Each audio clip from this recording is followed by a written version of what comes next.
अस्सलाम वालेकुम नाज़रीन, प्रोग्राम एग्री बिज़नेस के साथ मैं हूं आपका मेज़बान डॉक्टर अमजद बुखारी। नाज़रीन, इस खित्ते की पहचान आम, आज हम उस पर बात करेंगे। आम की आमद है, लेकिन अभी जो है हमारी पहुंच में नहीं है। जो बाहर से आम आ रहा है सिंध से, वो भी बड़ा महंगा है, और इतना महंगा है कि उसको देखा जा सकता है, खाया नहीं जा सकता। इंतज़ार कर रहे हैं कि अपने इलाके का आम आएगा तो सस्ता होगा।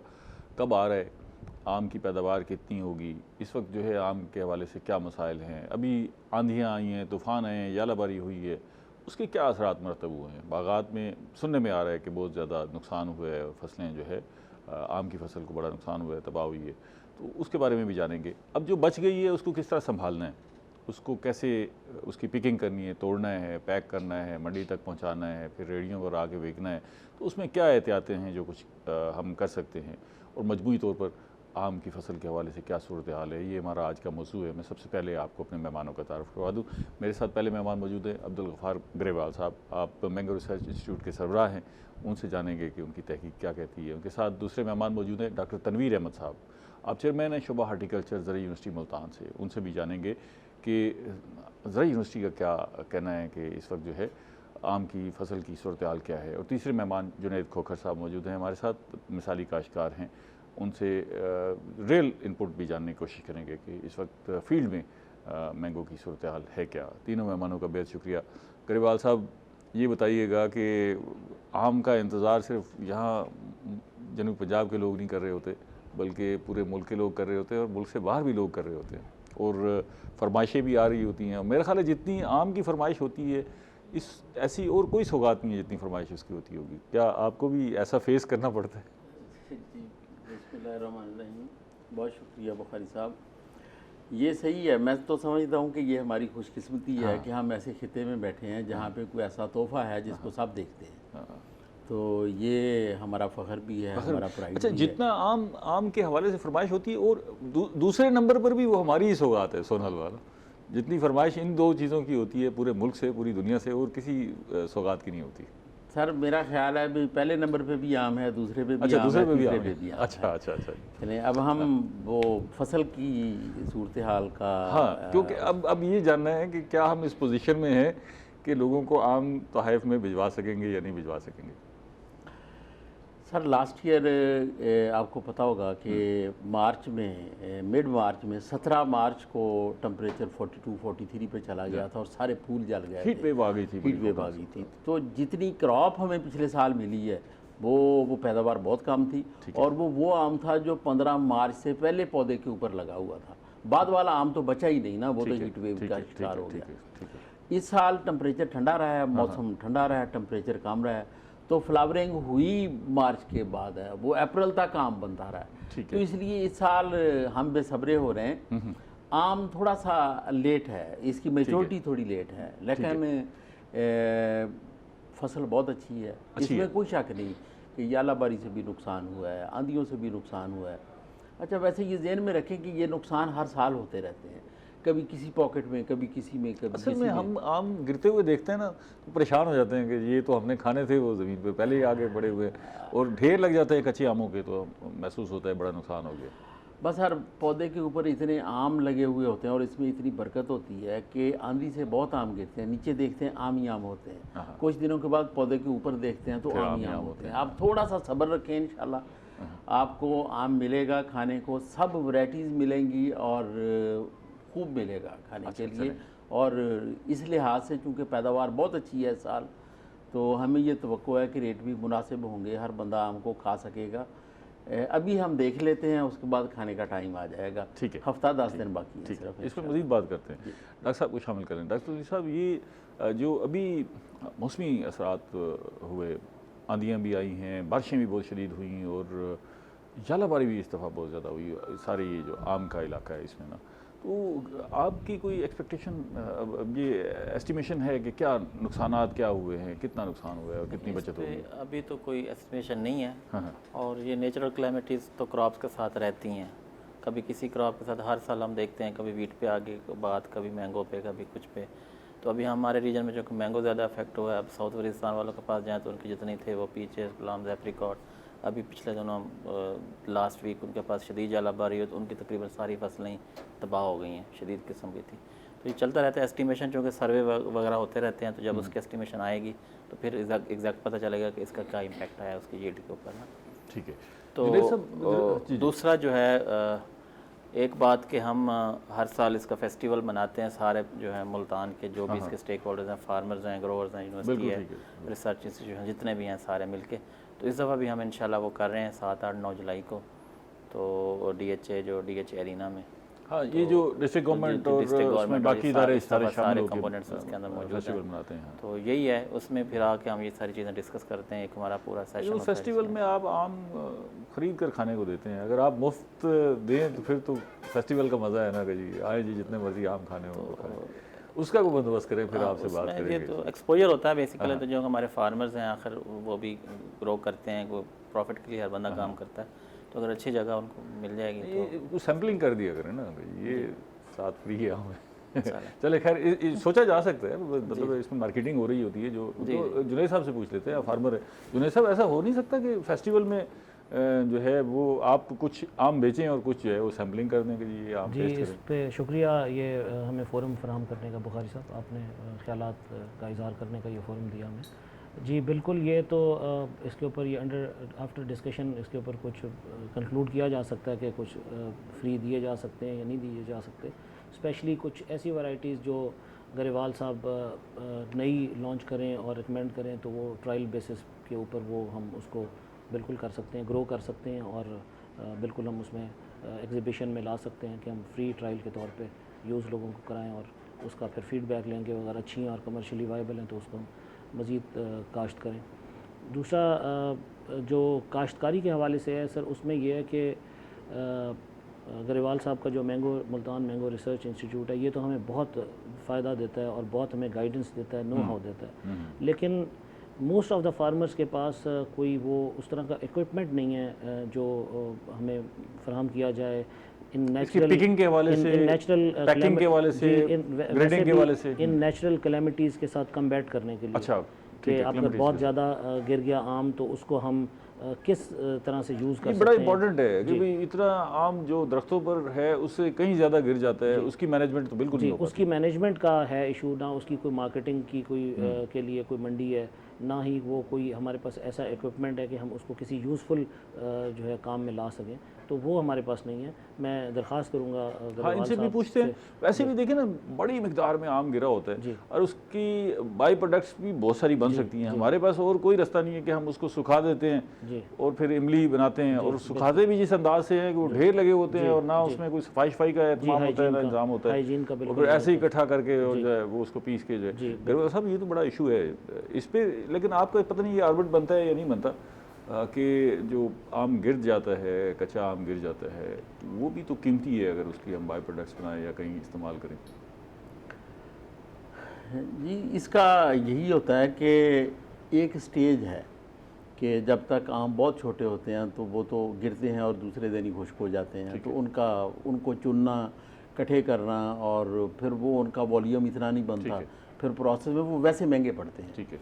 जब 100 ग्राम से बड़ा आम हो जाए तो फिर जो आम गिरता है उसको फर्दर यूज़ किया जा सकता है, और उसी को उठाते हैं, उसको उठा के फिर आम तौर पे जो ट्रेडिशनली जो हमारा सिस्टम है, चूँकि इसको कोई ख़रीदता नहीं है, तो फिर वो सब लोग अपने बागों से निकालते हैं और इसको काट के धूप में फैला देते हैं, और जब खुश्क होता है तो फिर इसको वो बेचते हैं, खटाई बना के, इसकी अपनी इंडस्ट्री है। लेकिन मैं ये कहता हूँ कि जैसे अब बहुत अच्छे सोलर सिस्टम के ड्रायर हैं, अगर गवर्नमेंट को ऐसा मंसूबा दे जिसमें ग्रोअर्स को और जो बाकी बैकर हजरात हैं, आड़ती हैं, इनके थ्रू जहाँ पे भी बाग हैं, बाग के अंदर इन चीज़ों को अगर इंट्रोड्यूस करें कि उसके अंदर तो डालेंगे और 48 घंटे में या एक दिन और लगेगा वो ड्राई हो जाएगा, ये नीट क्लीन और साफ़ होगा बिल्कुल। ये जो साफ़ सुथरा फिर इसकी क्रशिंग है ना, उसको फिर हम एक्सपोर्ट भी कर सकते हैं। देखिए ये एक यूजफुल मटेरियल है, क्योंकि हम साफ़ सुथरा इसको रख नहीं पाते। बाई प्रोडक्ट्स भी बहुत सारी बन सकती हैं, यकीनन ये मेडिसिन के अंदर जाता है बहुत, लेकिन बेसिक शर्त यही है कि इसके अंदर थोड़ा फ्लेवर होना चाहिए। उसके लिए ज़रूरी है कि थोड़ा सा आम का साइज़ बेहतर हो जाए, फिर साफ़ सुथरा होना चाहिए इसको। तो ये अगर हम मुमकिन बना लेंगे तो इसकी मार्केट बहुत बड़ी मौजूद है दुनिया भर में। डॉक्टर साहब, ये अहम पहलू है, चलें जो है साहब ने जिक्र कर दिया। हमारे पास तो ये जो कच्चा आम है उसकी दो यूटिलाइजेशन जनरली हैं। एक तो या हम जब करेले पकाते हैं तो उसमें उसको खटास उसका जो है वो मज़ा देता है, दूसरा जो है अचार बनता है अगर वो कच्चा आम है, और तीसरा यही जो खटाई हम बनाते हैं उनको खुश करके चटनी वगैरह में इस्तेमाल। अच्छा, ये तो खैर अच्छा है ये तीनों, लेकिन इतनी यूटिलाइजेशन तो नहीं हो रही। अगर इसके हवाले से आपका इदारा यूनिवर्सिटी कोई इस पर तहकीक करे, इसकी बाई प्रोडक्ट्स की तरफ जाए, तो इसमें कच्चा आम जो ज़ाय हो जाता है, ढेरों के ढेर हम ज़ाय कर देते हैं, ये यूटिलाइज हो सकता है। जी, इस पे लोग अब शुरू हुए हैं, इसकी जो वैल्यू एडिशन वगैरह पे ना काम उन्होंने शुरू किया है, तो अब थोड़ा कच्चे आम की कच्चे आम क्या क्या उसमें क्या क्या बन सकता है? उसमें अभी देखते हैं वो पाउडर वगैरह बना के पहले तो उसकी वो स्टेज कर रहे हैं कि कौन सी स्टेज से इसका यूज़फुलनेस शुरू हो सकती है, ठीक है, न्यूट्रिशनल वैल्यू उस हिसाब से फिर करके, तो उस फिर बाद में क्या होता है वो फिर अगर इसमें मिठास शामिल हो जाता है जब फिर तो मिठास नहीं है, तो तकरीबन इसमें होता है जब खट्टा होता है ज़्यादा ना, उस टाइम गिरता है आम नॉर्मल उस स्टेज पे। उसकी ज़्यादा यूज़फुल जो हमारे यहाँ तो वो रिवायती तौर पे वो अचार ज़्यादा उसमें मंडियों में जाकर जो बिकता भी है, अगर अमली का साइज़ हम देखें तो वो अचार वाले लेके मेरे ख्याल है हम अभी अचार की भी मार्केटिंग सही नहीं कर पा रहे। इसमें भी एक्सपोर्ट की बड़ी गुंजाइश होगी अगर अच्छा अचार। क्यों जी ग्रेवाल साहब, इसमें अच्छा अचार, मैं ज़रा एक ब्रेक ले लूँ फिर इस पर, ये अहम मामला है, इस पर बात करते हैं, एक छोटी सी ब्रेक ले लें। नाज़रीन हमारे साथ रहिएगा, मिलते हैं एक ब्रेक के बाद।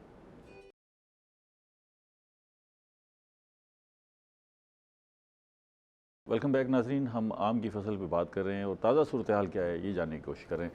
ग्रेवाल साहब, ये अभी मैं वक्फे से पहले आपसे एक सवाल छोड़ कर गया था कि ये जो अचार है ये इसकी अच्छी एक बाई प्रोडक्ट है आम की, लेकिन हम इसकी मार्केटिंग बाहर इसकी मार्केट नहीं ढूंढ पा रहे। इसमें कोई इशू है या हमारी अपनी कोई कोताही है क्या? ना डॉक्टर साहब की बात को थोड़ा सा आगे बढ़ाता हूँ कि जो अचार है वो हम हर स्टेज पे नहीं डाल सकते। ठीक है, कि जैसे 100 ग्राम का 150 ग्राम का अगर दाना हो तो आंधियों से गिरता है, मंडी में जाता है, लोग उसका अचार बनाते हैं, उसकी क्वालिटी नहीं बनती।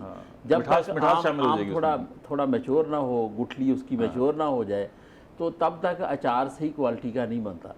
अच्छा, अब जो ज़्यादा अचार है ना वो गिरे हुए आम का बन रहा है। अच्छा, उसका ज़िम्मेदार को नुकसान क्या है? एक तो ये है कि वो सारा बहुत ही सस्ते रेट पे बिकता है, तो वो अचार में चला जाता है। दूसरा, अचार की क्वालिटी ठीक नहीं है, उसकी मार्केट आगे डिस्टर्ब होती है।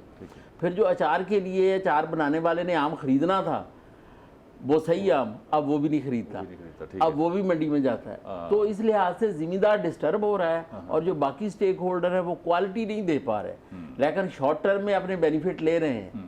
तो हमें इस सेक्टर को ऑर्गेनाइज करने की ज़रूरत है, तो इस पे काम करने की ज़रूरत है। और यूनिवर्सिटी इस पे जो अच्छा काम कर रही है कि कम से कम वो आइडेंटिफाई करके चीज़ों को एक स्ट्रिक्ट टाइम टेबल बना दे कि इस टाइम पे अचार के लिए जो भी प्रोड्यूस है वो ज़ाय ना हो, मतलब उसके बाई प्रोडक्ट्स बने। अब दुनिया तो जो है हर चीज़ का फ़ायदा उठा रही है ना जी, पैसे और बाई प्रोडक्ट भी सही हो जो दुनिया में बिक भी सके, उसकी जान पहचान भी बने, और वो अपने हिसाब से क्वालिटी का। हम ना मार्केटिंग का बुनियादी असूल ये है कि अच्छी प्रेजेंटेशन हो, क्वालिटी हो, जो दुनिया में जिसकी डिमांड है, हम उसमें बड़े पीछे खड़े हुए हैं। और अगर जब तक वो स्टैंडर्ड मीट नहीं करेंगे, इंटरनेशनल स्टैंडर्ड, तो कोई हमसे कोई चीज़ खरीदेगा नहीं। जुनैद साहब को शामिल करते हैं, आप फार्मर का जिक्र करें, आपका जो आम गिरता है जी, बाग के अंदर खड़ा हुआ गिर जाता है, उसको बेचने का क्या तरीकाकार है, क्या करते हैं? ऐसे ही वहीं कोई आते हैं, व्यापारी ले जाते हैं, आप मंडी तक पहुंचाते हैं, किस भाव बिकता है, क्या सूरत हाल है? जी, उसमें मैं ये बताऊं कि सर उसमें कोई प्राइस मैकेनिज़्म नहीं है। रादर उस वक्त तो ये आप समझ लें कि एक जो बायर है वो आपको कोई उसकी अच्छी कीमत देने के लिए तैयार नहीं होता। अच्छा, जैसे मैं इन अदर वर्ड्स कह दूं कि वो ब्लैकमेलिंग हो रही होती है, क्योंकि आम जब गिरता है किसी स्पेसिफिक एरिया में, जोग्राफिकल एरिया में अंधेरी आती है, तो वो हर बाग में गिरता है, तो इन अबंडेंस वो गिरा हुआ होता है, और वो हमारे लिए उधर उसको रखना, रिटेन करना ज़्यादा डेंजरस होता है, बिकॉज उसकी वजह से फिर फ्रूट फ्लाई आती है या और मुख्तलिफ डिजीज़ उसके गलने की वजह से, रॉट होने की वजह से पैदा होती हैं, जो कि जो आम दरख्त के ऊपर होता है उसको भी फिर ख़राब करता है। तो ज़मींदार काश्तकार के लिए मजबूरी होती है उसको फौरी तौर पे वहाँ से बेचना, फ़रोख्त करना और उससे जान छुड़ाना। तो जो बायर होता है उसको अंदाज़ा होता है कि ये इन अबंडेंस है और बेचना इनकी मजबूरी है, तो वो उसको फिर बहुत सस्ते दामों खरीदता है। तो वो एक बड़ा ग्रेट लॉस है। कोड़ियों के भाव बिकता होगा जी, आपको तो बड़ी तकलीफ होती होगी कि जी आम जिसने जाके 1200-1400 की पेटी बिकनी थी और वो जो है इस भाव जा रहा है। इस पे मैं समझता हूँ थोड़ा सा सर एक्सपेरिमेंट्स हों गवर्नमेंट लेवल। डॉक्टर साहब की जिम्मेदारी बनती है। डॉक्टर साहब, ये बड़ा इंपॉर्टेंट मामला है, आपकी यूनिवर्सिटी माशाल्लाह बड़ा अच्छा काम कर रही है, लेकिन ये जो इसकी बाई प्रोडक्ट्स हैं और ख़ासतौर पे जो आम ज़ाय होता है, ये मेरा ख्याल है असल फसल से भी शायद ज़्यादा ज़ाय हो जाता है, जिसको मैनेज करने की ज़रूरत है।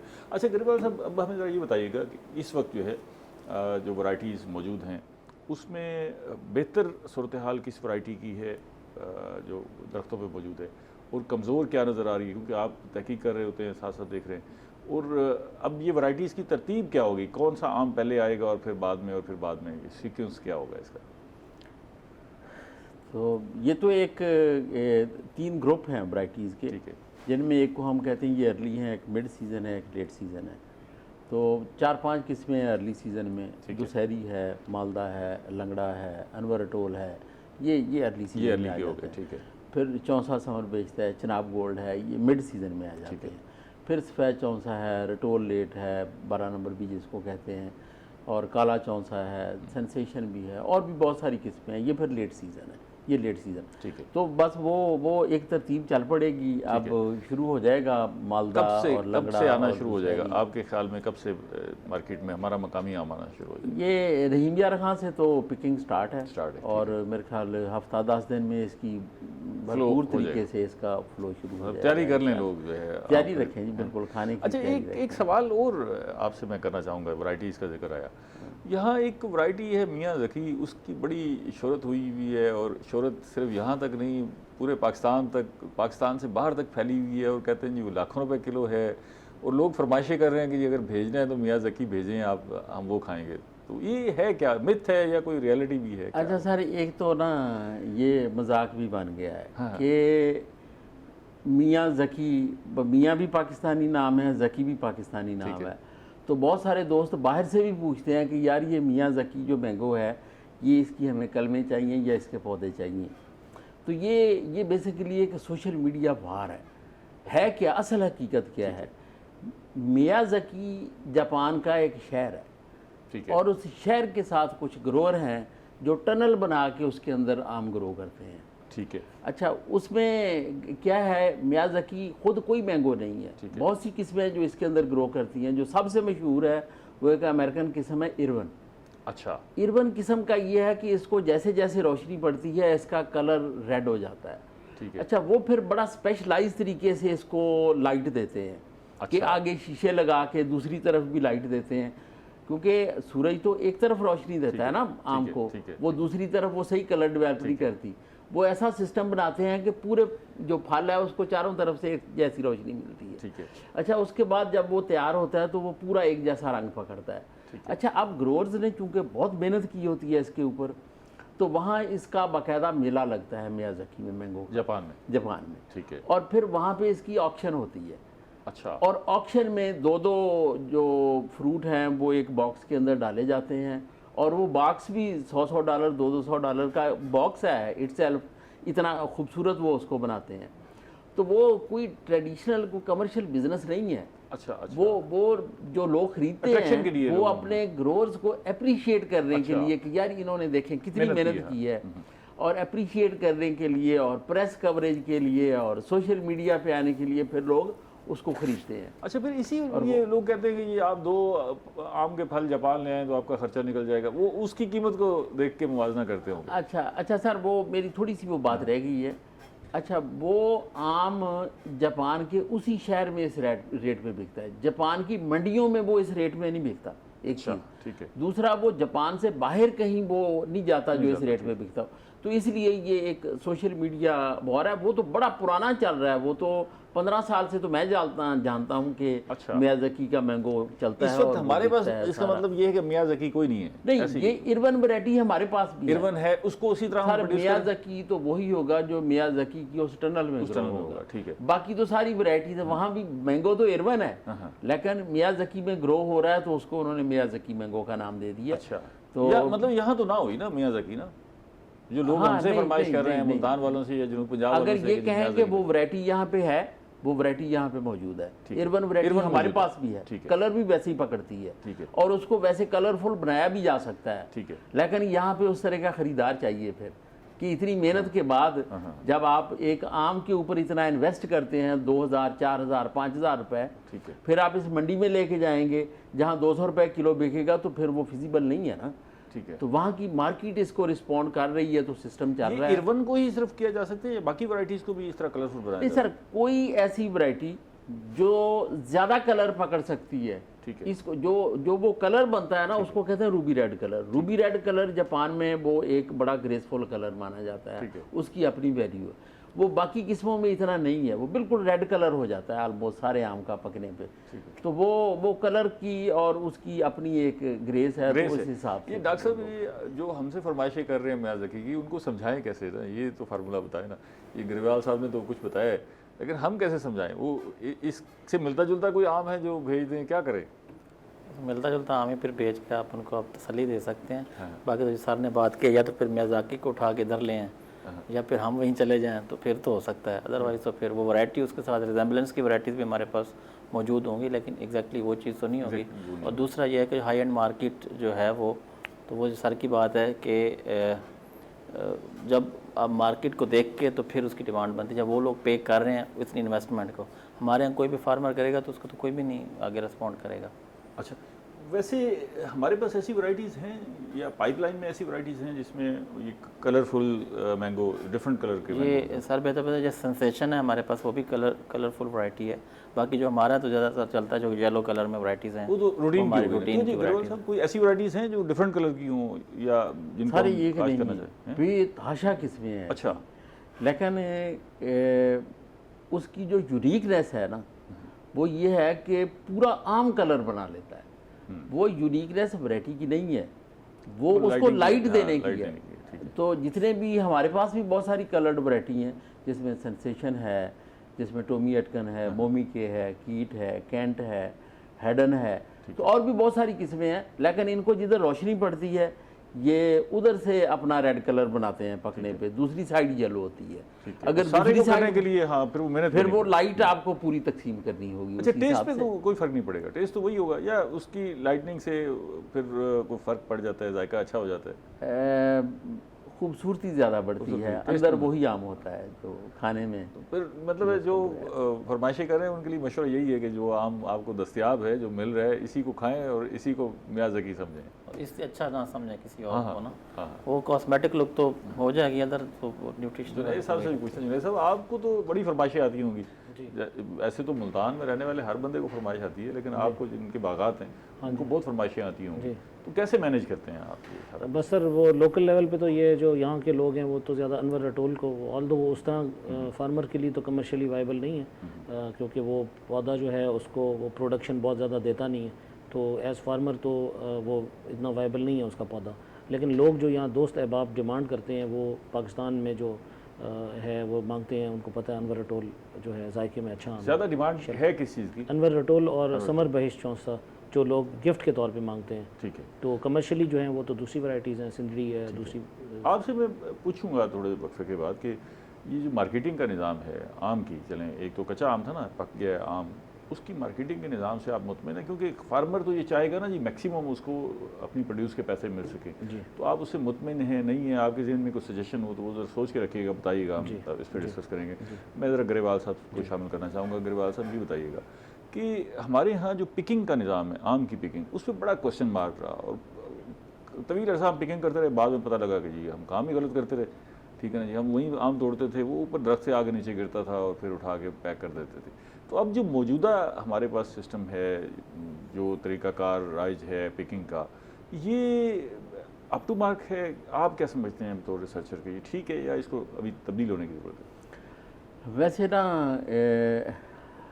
आम को तोड़ना कैसे है, ये बेसिकली वो बंदा डिसाइड करता है जो इसका ख़रीदार है।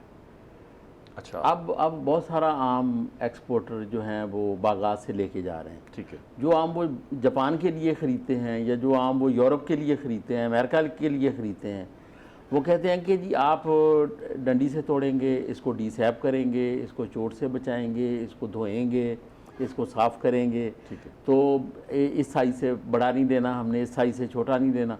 वो बड़ा एक स्ट्रिक्ट क्राइटेरिया भी देते हैं और उसके प्रोटोकॉल्स भी सारे उसका ख्याल करते हैं और इसके बदले में वो उसकी कीमत अदा करते हैं, कीमत बेचते हैं। क्योंकि हार्वेस्टिंग की और इस केयर की एक वैल्यू बनती है ना, जो बहरहाल स्टेक होल्डर को चाहिए।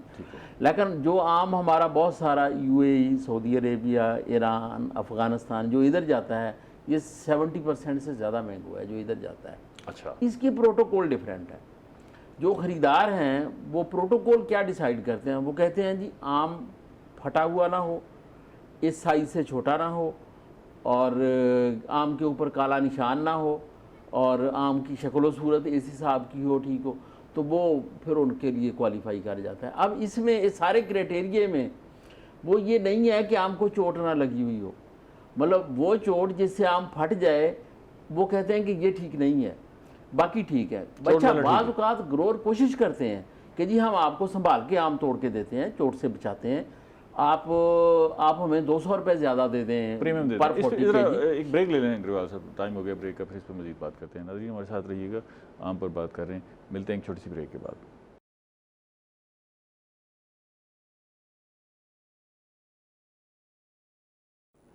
वेलकम बैक नाज़रीन, हम आम की फसल पे बात कर रहे हैं, माहिरीन हमारे साथ मौजूद हैं। ग्रेवाल साहब, अभी बाकी चीज़ों को तो हमने जिक्र किया, लेकिन इस वक्त परेशानी ये है कि आम की फसल को क्या ख़दशात लाहक हैं।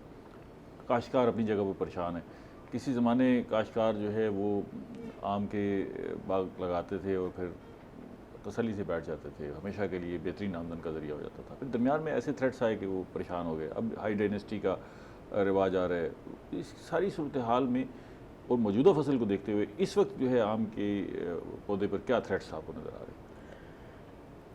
अच्छा, ये बात बड़ी अहम है, बड़ा अहम सवाल है। इस थोड़ा सा मुझे आप टाइम देंगे ताकि मैं चीज़ें समझा सकूं। अच्छा, इसमें एक तो ये है कि अब आम का साइज़ बड़ा हो गया है, बहुत सी वैरायटीज़ तो मैच्योर हो गई हैं। ठीक है। अब बहुत से आम ठीक गिरते हैं जिनको लोग उठा के मार्केट भी कर लेते हैं, बहुत सा ख़राब आम थोड़ा बहुत डैमेज फिर उसको उठाते नहीं हैं। अच्छा, अब आगे चूँकि पीछे बारिशें हुई हैं, ह्यूमिडिटी ज़्यादा है, ग्रासेस उगाई हैं पौधों के नीचे, तो गिरा हुआ आम नज़र भी नहीं आता। अच्छा, अब सूरत हाल ये बन रही है कि मक्खी के लिए वो आम एक हैचरी बन रहा है कि मक्खी वहाँ, चूँकि मक्खी नरम आम पे अंडे देती है तो वो आम 2 दिन के बाद नरम हो जाते हैं, तो वहाँ पे वो अंडे दे रही है और बेतहाशा वहाँ से उसकी जनरेशन स्टार्ट है। ठीक है। तो मक्खी को कंट्रोल करने के लिए अद्वियात तो है नहीं, और ना कोई ऐसी दुनिया में दवाई बनी है जिसको स्प्रे करें और मक्खी कंट्रोल हो जाए। इसका एक पूरा प्रोटोकॉल है। ठीक है। ये गिरे हुए आम चुनें और इनको ज़मीन में दबाएं या इनको धूप में फैला दें ताकि इनके अंदर जो मक्खी ने अंडे दिए हुए हैं वो ज़ाय हो जाएं और मक्खी मज़ीद इनके ऊपर अंडे भी ना दे। एक तो ये काम करें। दूसरा, मक्खी को ट्रैप करने के लिए डब्बे लगाएं, और तीसरा प्रोटीन हाइड्रोलाइसेट का स्प्रे होता है।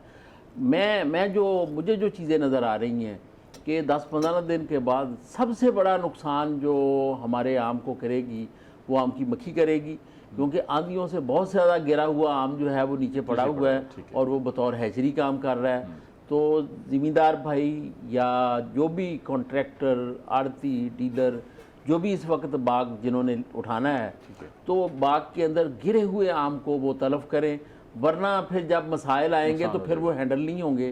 तो अभी वो टाइम है उनको संभालने का।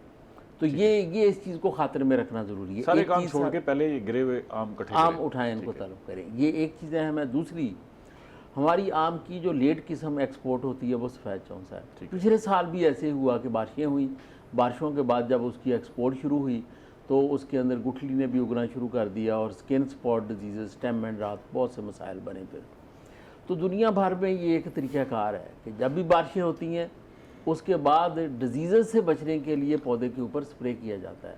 वो पौधे के लिए नहीं होता, वो बेसिकली फल के लिए होता है। फल के ऊपर जो बीमारियां हैं वो उस वक्त नज़र नहीं आती, वो तब नज़र आती हैं जब आम पकना शुरू होता है। ठीक है। लेकिन उनको बचाने के लिए स्प्रे अब ज़रूरी है, तो पहले ज़रूरी है। तो ये इन 2 चीज़ों का ख्याल रखें तो इसमें एक तो उनका आम ज़ाया नहीं होगा, एक तो लोकल मार्केट में पैसे का मसला हो गया ना जी। और क्या बीमारियां या खदशात हैं जिनका अटैक हो सकता है इस वक्त? और इस वक्त और ज़्यादा का टाइम गुजर गया है। स्केल अटैक कर सकता है, लेकिन वो भी जिस किस्म की कंडीशन में अब उसका ख़तरा नहीं है। अब सबसे बड़ा थ्रेट फ्रूट फ्लाई बाकी और नहीं है, बाकी का टाइम गुजर चुका है सारा ना, वो लोगों ने मैनेज कर लिया है। ठीक है। डॉक्टर साहब ये जो फ्रूट फ्लाई है इसका होस्ट सिर्फ मैंगो है या बाकी जगहों पर भी ये मौजूद रहती है? सारे फ्रूट्स, अब तो ये फ्रूट्स में क्या क्या है जो हमारे इसके मैंगो के साथ साथ जो है? मैंगो साथ साथ ये पोमग्रेनेट अनार जो है उस पर आती है। ठीक है। आपका जो पीच जो लगाते हैं उस पर आ जाती है।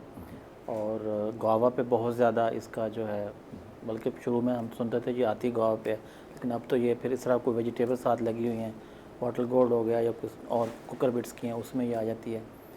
तो इसके बचाव के रास्ते बहुत ज़्यादा हैं। कौन कौन से रास्ते ढूंढे हैं अब तक जी मक्खी के बचाव के हवाले से? हाँ, क्या इसमें अभी हमारे डॉक्टर शफकत सी साहब ने कुछ वो केमिकल वगैरह प्रिपेयर किया है इसको स्टेराइल करने के लिए।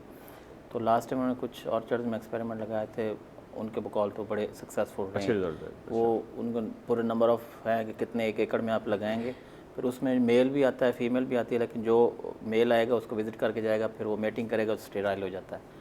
तो इस तरीके से फिर इसकी पॉपुलेशन को आप कंट्रोल कर सकते हैं। अदरवाइज़ ये प्रॉब्लम ये हमारी एक्सपोर्ट के लिए बहुत बड़ा थ्रेट है जो फ्रूट फ्लाई है अब तक। मकामी तो खैर हम परवाह नहीं करते। जी जी, उसका आधा भी खराब हो तो उसको काट के फेंकते हैं, तो बाकी आधा खा लेते हैं। वैसे ये डॉक्टर साहब ये अगर इस तरह का गला सड़ा आम हो जिसको हम खा जाते हैं, ये खाना ठीक है या नहीं खाना चाहिए? गला सड़ा तो हम नहीं खाते, हम तो एक साइड अगर उसकी खराब है तो बाकी तो ठीक होता है, हम कोई ऐसा इसमें प्रॉब्लम नहीं होता, कोई इशू नहीं है। जैसे कोई अब बाकी भी सारी चीज़ें ऐसे ही खाते हैं। यही कहना तो साइड पे निकाल के तो हम उसको कर लेते हैं। ठीक है। अच्छा जुनैद साहब, ये जो है फ्लाई वाला मसला, मक्खी वाला मसला, ये बड़ा अहम है फ्रूट फ्लाई का मसला। आप इसको कैसे मैनेज करते हैं और आपके बागात पर इसका अटैक की नोयत क्या होती है? सर इस साल जिस तरह डॉक्टर साहब कह रहे हैं गरेवाल साहब, इस दफ़ा हम ज़्यादा एक्सपेक्ट कर रहे हैं बिकॉज ऑफ दिस ये जो रेनफॉल स्पेल आया है। ठीक है। और उसमें और साथ जो आंधियाँ वगैरह, हेल स्टॉर्म्स, आंधियों की वजह से गिरा है, तो वो नेचुरली फ्रूट ज़ाया बहुत हुआ और वो फील्ड में बहुत ज़्यादा है, तो वो जब नरम होता है तो उसके ऊपर वो फ्रूट फ्लाई आती है और डेफिनेटली उसकी फिर कॉलोनीज़ डेवलप होंगी और वो बहुत ज़्यादा हमें हमारी प्रोडक्शन को लॉस करता है, जो दरख्त के ऊपर होती है प्रोडक्शन, तो वो बिल्कुल एक थ्रेट है। आप मैनेज कैसे करते हैं? यही ट्रैप्स जो हैं सर, वो जो हाँ जी फंदे हैं जी, रिकमेंडेड चूँकि वही हैं, वो बेहतर तरीका है और वो उसको टॉक्सिक नहीं होने देता, तो वो बेहतर तो वही है कि वो आप नॉन टॉक्सिक या लो टॉक्सिक मैंगो आप फराम करें उसकी वजह से। अदरवाइज़ तो अगर आप कोई स्प्रे करेंगे तो वो हाईली टॉक्सिक हो जाएगा मैंगो, और वो ज़हर आलूद आम अगर आप मार्केट में देंगे तो वो इंसानी जान को उससे डेफिनेटली थ्रेट है। जी, इसके पैरामीटर गरेवाल साहब क्या हैं? क्या आप कैसे जानेंगे कि फ्रूट फ्लाई का अटैक हो गया है, अब बढ़ रहा है?